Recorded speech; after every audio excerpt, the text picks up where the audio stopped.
Добрый день, друзья! Неспроста вы обратили внимание, у меня улыбка на лице. Знаете почему? Я не буду ничего долго говорить, вы сразу все сами поймете. У нас в гостях Салават. Аплодисменты! Он пришел к нам наконец-таки в канале Я 3000 и сам Салаватовый. В моем случае это Салаватовый, вот так вот. Я очень рад вас видеть, я очень рад познакомиться с вами. Спасибо, взаимно. Халердешик. Аллаха шукр. Аллаха шукр. Альхамдулиллахи тебе. Давайте начнем сразу с позитива. Какую-нибудь шуточку можно на татарском языке? Легко. Это уже шутка, то, что эта передача будет на русском языке. Это уже шутка. Не, на самом деле можно иногда и по-татарски. С каким блюдом вы к нам пришли, что будем готовить? Я умею готовить только одно блюдо. Это картошка, вот это гусь. Баранга хэм. Баранга хэм қаз. Салават Закиевич Фатхутдинов. Заслуженный артист России, народный артист Республики Татарстан. Родился 10 января 1960 года в деревне Аксаитово Татышлинского района Башкортостана. В 1989 году окончил режиссерское отделение Казанского института культуры. В том же году стал лауреатом конкурса «Татарская песня-89». В 1991 году Салавату присуждается почетное звание «Заслуженный артист Российской Федерации», а в 1995 году народный артист Республики Татарстан. Лауреат премии имени Габдуллы Тукая и Мусы Джалиля. С 1997 года выступает как автогонщик. Имеет титул мастера спорта международного класса по автоспорту. Чемпион России. Кроме того, Салават Закиевич является президентом Федерации гиревого спорта Республики Татарстан. В 2010 году Салават Фатхутдинов стал заслуженным артистом Республики Башкортостан. В Татарстане и за его пределами, пожалуй, нет ни одного человека, кто бы не знал и не любил песни Салавата. Сейчас нас смотрят миллионы телезрителей по всему миру, причем они же сейчас сидят и записывают, вы же кумир, и все поклонники сидят, они же на самом деле они будут записывать. Я уверен, что они картошку так еще никогда не готовили. Картошку можно там 10-20 вариантов, как приготовить картошку, но я уверен, что мой вариант еще никто не знает. Поехали, начнем. Приступаем. Можно вот картошка очень качественная. Это картошка от моего друга. Я сам не, поскольку я сам не выращиваю. Из штата Колорадо? Нет, это, как Федор Муртазин говорит, он живет в Буинске, Буэнос-Айрес. Город Буэнос-Айрес от Федора Муртазина картошка. Он сам вот своими руками выращивает. Так, мы будем чистить или как? Нет, все приготовлено, все готовы. Так, я за вами повторяю. Да, вы как мастер, да, как гуру. Во-первых, можно пополам. Так. Бисмилля. И вот так переворачиваем, ставим. Так.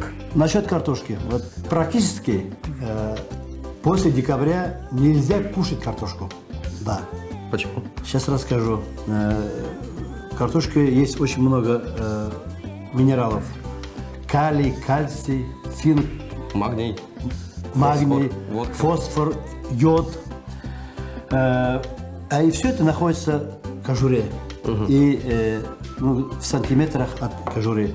Так. Поэтому, если человек хочет кушать картошку в январе, он должен его чистить потолще, в феврале еще потолще, а где-то в апреле только сердцевина. На самом деле, если по-татарски красиво звучит, барангенин кысшагы. Да, это барангенин кысшагы, это свежая картошка. Вот она полезна, когда свежая. Вяленый гусь. Казалось бы, что может быть проще и вкуснее, чем картошка и вяленый гусь. К тому же вяленый гусь – старинное и излюбленное традиционное блюдо татар и башкир, рецепты и техника приготовления которого передавались из поколения в поколение. Гусь, приготовленный по специальному старинному рецепту, может храниться год и более. Чем больше времени пройдет, тем вкуснее будет его мясо. В дальнейшем гуся используют в качестве закуски в сыром виде, либо отваривают для супов и вторых блюд. Ни для кого не секрет, что мясо гуся имеет отменный вкус. Поэтому на международном рынке по стоимости оно в 2 раза выше, чем мясо кур. Мясо гуся выше по калорийности, в отличие от других видов домашней птицы. Во время роста гуси накапливают жир, почти не содержащий холестерина, который по качеству также превосходит жир любой другой птицы и способен выводить радиоактивные элементы из организма человека. Мясо гуся служит прекрасным источником белка и железа. Его берем, значит, таким образом. Надрез делаем, да? Обязательно. Вот такой должен быть надрез. У меня сейчас... У меня с зрением что-то в последнее время плохо стало. Поэтому Ильхам Абай говорит, я говорю, плохо вижу. Один раз на концерте я говорю, Ильхам, я плохо вижу. Он говорит, сними очки. Поэтому может мне так удобнее. У меня что-то тоже со зрением похоже, я тоже сниму очки. Все, черт. Да. Вот так вот. Вот так и надрез делаем. Так, я правильно сделал? Ну, для маленькой картошки, да.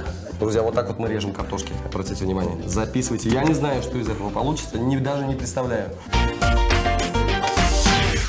Друзья, но никто не знал, что Салават Абый является президентом Федерации гиревого спорта. Давайте поаплодируем этому невероятному человеку. Я всегда мечтал стать президентом.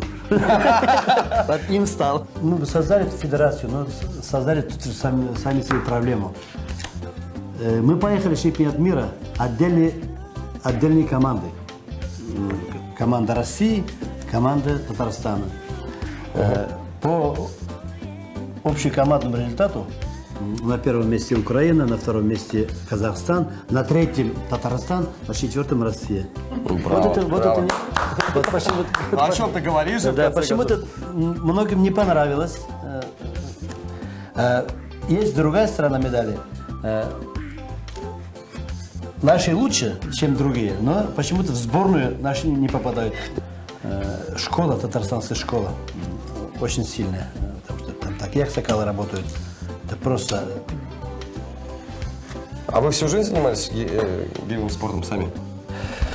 То, что можно было поднимать в деревне, мы все делали. Мы воровали, вот я не вор, я не врун, но мы в детстве воровали вот эти...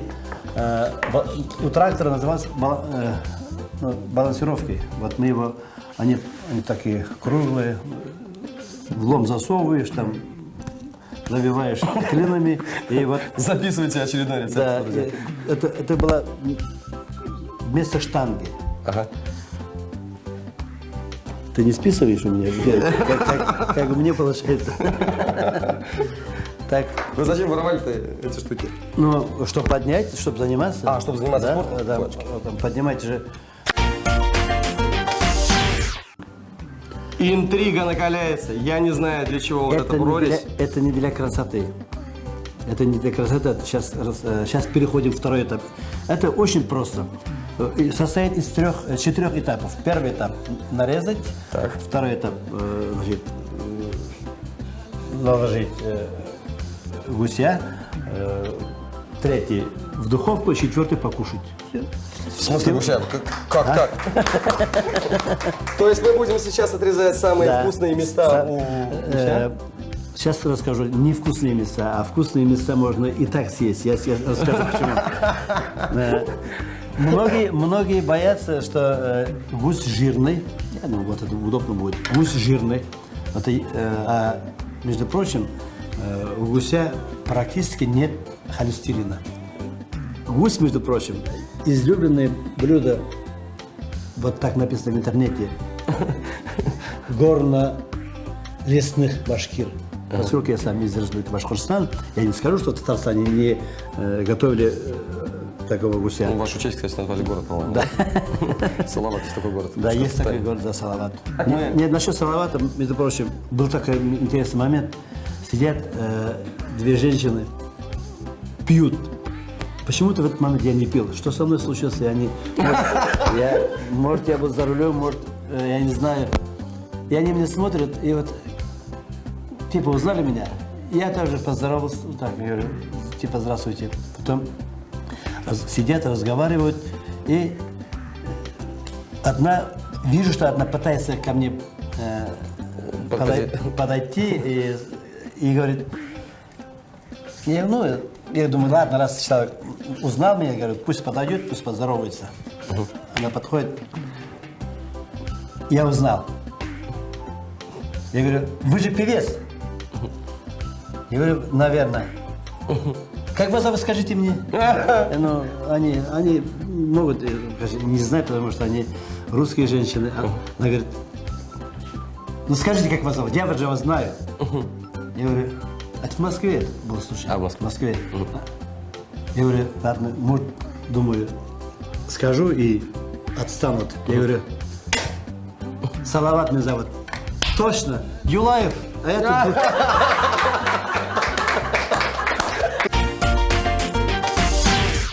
Мы решили, друзья, перекладывать сразу в противень то, что мы приготовили, чтобы не занимать место. Солодова, я так понимаю, нужно налить масло. Можно, но только очень мало. Потому что... Чуть-чуть? Да, потому что нам гусиного жира будет достаточно. Ну что, еще мы хотели бы сказать, что Салават Сладзакевич возглавляет приемную комиссию в Университете культуры. Расскажите, какие студенты к вам приходят, есть ли таланты из деревень, есть ли ребята, которые без образования музыкального, но все-таки что-то у них есть? Это, между прочим, больной вопрос. К сожалению, к сожалению, приходит очень много. Почему-то все хотят быть певцами. Артистом еще можно становиться, но певцом нельзя. Это Божий дар. Голос, он или есть, или его нет. Приходят иногда страшно неталантливые люди. Они хотят петь. Я говорю, вот петь можно дома, перед зеркалом. Но если твой голос тебя не кормит, нельзя этим заниматься. Вот одна такая наглая была, я не скажу откуда. Зачем ты выбрал? Я хочу петь. Я говорю, петь нельзя научиться, его нельзя научить. Она говорит, я вам за что плачу? Учите. Ничего себе. Вот 17 лет вот так разговаривать. Я чувствую, какая реакция была с вашей стороны. Не будем давай об этом вне камеры. Мы сейчас должны вот эти места не надо бояться. Жира, да? Да, мы же выбрасываем его. Не надо его выбрасывать. Сейчас мы его... Это чтобы растекалось, чтобы сок был, да? Сейчас мы, наверное, вот такие... И мясо можно, конечно. Давайте я буду резать тогда, хорошо? Давай, вот такими. Жир должен стекать, все должно быть в картошке, примерно сейчас. Солодовый, кто научил вас такому рецепту? Кто научил вот так вялить гуся и вообще делать такую картошку? Жена. Жена? Да. Насчет картошки, один раз она заболела, и мне пришлось остаться с 2 детьми. Потом я понял, что... Тогда понял, что быть женщиной, я счастливый человек, что я не женщина.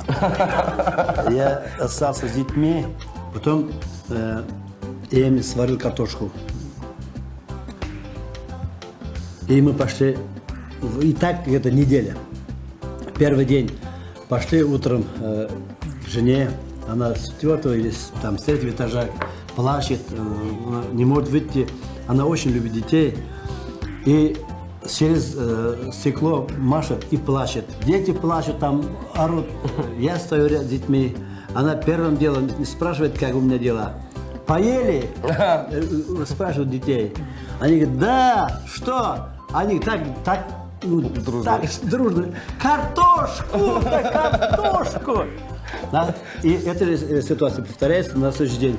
Что поели? Картошку. На 3-й день та же ситуация. Что поели? Картошку. Потому что я ничего больше не могу. Так что такая судьба у артистов. Они до сих пор смеются. А сколько лет детям? 2 дочери, 1 сын, Рустам. Старшая дочка сделала нас, вернее, меня дедушкой, жену бабушкой. Бабочки. Да, внучке 2,5 годика, зовут ее Хаят. Какое красивое имя. Да, они сами выбрали. И младшая, она живет в Америке, учится в Голливуде. И Я не запрещаю, и право выбора вообще, они сами решают. У нас нет, мы можем дать какое-то направление, и, там, или советы какие. Почему я согласился сразу учиться в Америке? Потому что в третьем классе она сказала, я буду жить в Америке. В третьем, видимо, Аллах Тааля'ның амин деген шағынан тұрып деген. А сейчас живет в Лос-Анджелесе. Я так боялся, что, потому что за детей каждый, естественно, боится. Я на гастролях, жена одна, например. Я так боялся, что детям не хватит воспитания. И я же вижу, есть какие дети. Потому что... Ну, конечно, у вас карьера, вы постоянно ездите, да. выступаете, а она одна с детьми, с тремя к тому же, это же сложно. Дети оказались вообще на меня не похожи, вообще не похожи. Они грамотные, они культурные и воспитанные. Оставайтесь с нами, мы прервемся на короткую рекламу.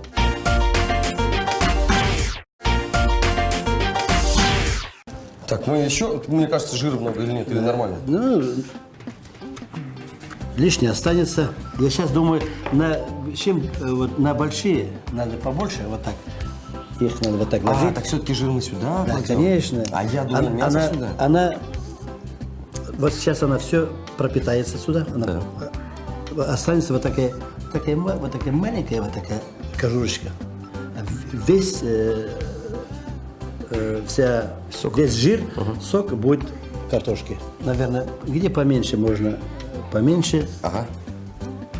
Ну, можно, конечно, немножко, вот, чтобы ради красоты можно с мясом, но она все равно сгорит, потому что она там его не видно даже будет.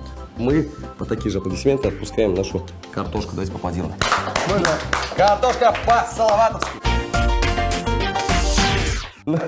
Но поскольку у нас блюдо несложное, но оригинальное, я так скажу. Вот этот жир, вот это мясо, оно сушится, когда лежит В духовке. не в духовке, а чтобы она всегда была, скажем, свежим. Я хочу вот сюда проложить. И пусть пропитается этим жиром. И вот этот маленькие куски, чтобы каждый... Вот мы дрова в деревне вот так складывали. Тут уже снизу не вытащишь, как Вицин. Да. Помнишь, Вицин вытащил горшок снизу? Операция, да? Ну, конечно. Поэтому надо брать сверху, поочередно. Вот она будет как дровишки. А это просто я люблю вот так. Чтобы эстетично, красиво все было. Дети всегда, я начинаю вот такие вещи делать, они говорят, пап начинает тут... Дизайн делать. Да, дизайнер. Расскажите про сына, про своего, про Рустама. Рустам это... Куда его занесло? Рустам тоже на меня не похож. Очень грамотный, спокойный, умеренный такой. Мы гулящая семья, мы любим гулять. Мы дома не можем сидеть. Я говорю, Рустам, пошли куда-нибудь. Когда у него он урока не сделал, он никуда не пойдет. Я говорю, у меня урока не сделано, извини, я не могу вот так ответить. Конечно, это меня очень радует. Он тоже петь хочет у вас? Нет? Чем он занимается? У него было желание петь. Это желание я сразу вовремя отбил. Я не хочу, чтобы он пел, потому что, ладно, вот вначале говорил уже, ладно, мне повезло, чтобы сегодня своим голосом прокормить себя, семью и помочь родственникам, там, друзьям, практически это занятие невозможное. Спортом занимается, сейчас в России по мини-баге занимает 10-е место. Он очень сильно, он такие результаты показывает. У него в картинге 34,5 секунды. Это практически чуть-чуть хуже, чем нашего Тимирзянова, нашего чемпиона. У него хорошие способности ради себя. Я не хочу, чтобы он занимался профессионально. Естественно, не нужно для себя, чтобы жить в Татарстане, иметь такие трассы, иметь таких чемпионов. Вообще надо гордиться. Так что каждый должен быть гонщиком. Как в Монголии, да, или в Бурятии. Ребенок родился, сразу его сажают на лошадь. Да-да-да. А мы должны сажать на автомобиль, на спортивную машину. На тонированную девятку. Салатовый, ваша благотворительность – это отдельная тема для разговора. Ну, и как бы, может, было неэтично бы об этом разговаривать и рассказывать. Но все-таки то, что вы взяли под опеку Альфию Абзалову, мне кажется, это достойно отдельных аплодисментов и просто поаплодировать. Ну, я скажу, не в опеку. Я просто ее люблю. Я люблю ее как Альфию Абзалову. Я сейчас, вот в последнее время все я задумываюсь. Уже мне страшно становится. Когда-то их не станет. Ни Альфия Абзалова, ни Ильхама Шакирова. Потом будем думать, как и улицу называть их именами. Там, наверное, разные, наверное, школы будем называть их именами. Сегодня вот это, все это нужно им сегодня. Вот. Пока они живы. Да, почему вот у нас у татар такая привычка, я не знаю. Мы ждем,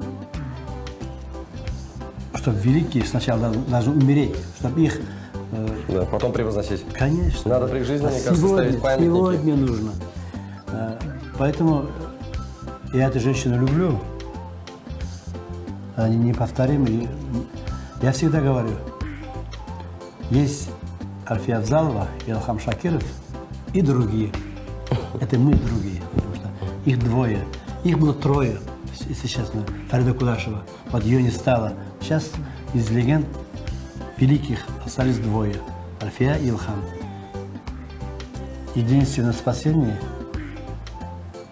для нее – это сцена. Вот это она услышит, ей больше ничего не надо. Вот она в крови артистка, она, я не знаю, вот был такой, да, вот такой, сейчас, чтобы объяснить, насколько она артистка, я сейчас один пример привожу. Настоящая советская артистка, не российская, советская. Она получает больше всех, и это никто не осуждает, и никто не имеет права. Вот эту зарплату можно ей не платить, она не спросит. И если ты забудешь отдать командировочное, ты враг. Я же кормлю, сколько положено в день. Бывает, сутками едем, например, скажем, из Омска надо ехать в Уфу, 2000 километров практически. Двое суток надо ехать, надо же их 3-4 закормить. Видимо, забываю. Она подходит. Тебе дали командировочное? Да, взяли. Так и знала. Оказывается, забываю ей отдавать. И зачем? Она может взять сколько ей угодно. Нет, ей надо вот командировочное 300 рублей. От зарплаты может отказаться. Да. Вот она, это в крови. Она... Ну и плюс аплодисменты, конечно. Это очень, для артиста очень важно. Она артистка. Она великая артистка. Рецепт. Молодой картофель тщательно промыли и разрезали на половинки. В каждой половинке вырезали большое углубление и заполнили его кусочками жира вяленого гуся. Блюдо не солили. В вяленом гусе соли достаточно. Картофель выложили на противень и поставили запекаться в духовку на 30 минут. Салатовый, все, достаем. Я думаю, поручу это вам, как настоящему мастеру. Мастеру. Ох, какой жир. Жир, на самом деле, как мы предполагали, как Евгений Салатовый говорил, он расплавился, и там его на самом деле много, и не надо было даже масло добавлять, друзья. Да. Ну, раз я у тебя в гостях, Вот сюда.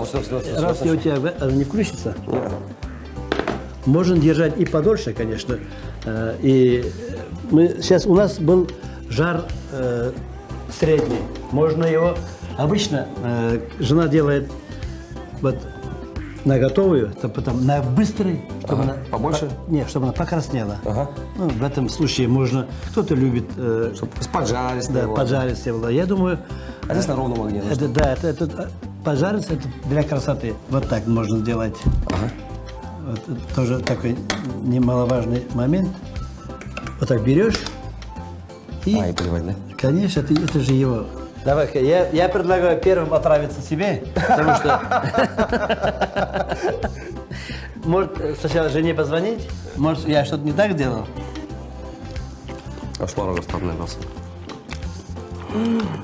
Какой насыщенный вкус.